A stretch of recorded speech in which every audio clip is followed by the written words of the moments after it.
Regan, you lived for many years in Gowan Brae, and of course your ancestry is Surrey, which is town Surrey is on the east side of the Surrey River.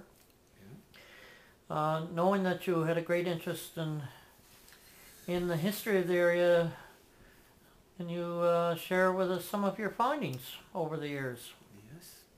Well, I again, it's dealing with native culture and PEI. The, anyhow, I once I figured out how to find these where they camped and everything, and listening to a fellow in that area tell me that when he was a kid, that he that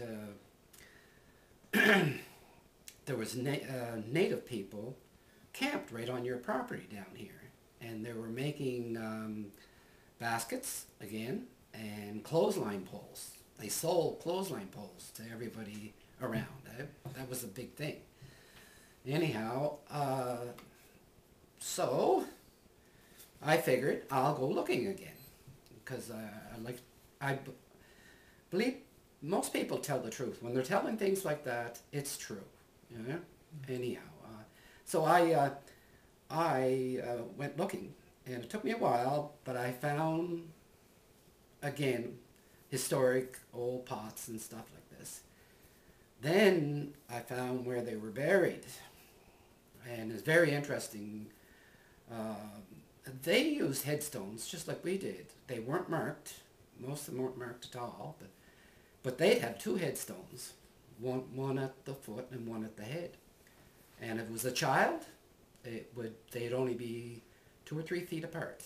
If it was an adult, they'd be 5 and 6 feet apart. Right? So you know who's buried there. And you can still find these in most of these areas where they camped. There must have been quite a few native people here on PEI because they camped in every stream that I went up. I found these areas. I found where they were camping. Right? And they were camping there for hundreds and hundreds of years. I never took a metal detector. I never, I always wanted to. I shouldn't say this, dig up a grave, but I wanted to know if there was any metal buried in it. I never got a metal detector. I wanted to do that and check it out. But the Surrey River one is very interesting. And I swear that over top of these graves, there was some type of animal hide put on the top. And I believe it's bare. And it's still, you're not going to believe this, it's still there. And you still know what it is. It's like, at first I thought it was moss. But it's not moss. It's hair. And it's put right on the top of the grave. Now, that area is just 300 or 400 yards from my house, the house that I lived in. And I had the area cut out, but I would not let him cut that area. I marked it all off, and he wasn't allowed to go in there, go near that area, right where the graveyard is.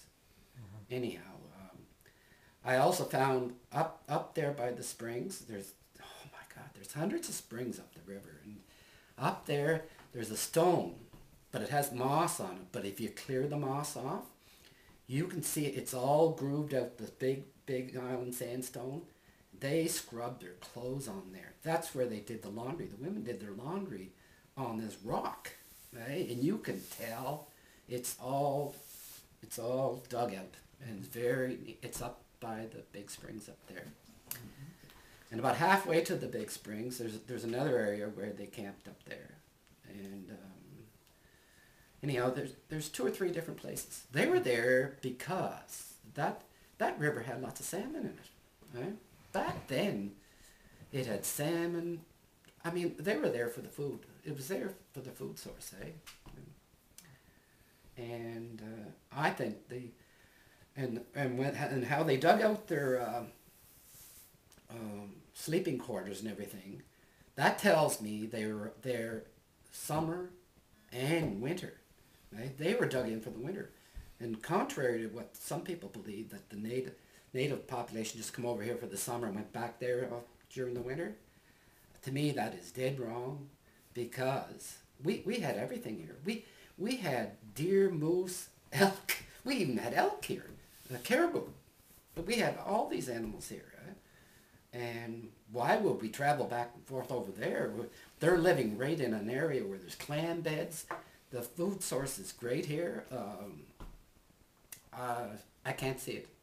You know, I really can't. They're just not visitors. They were here all the time. Yeah. Anyhow,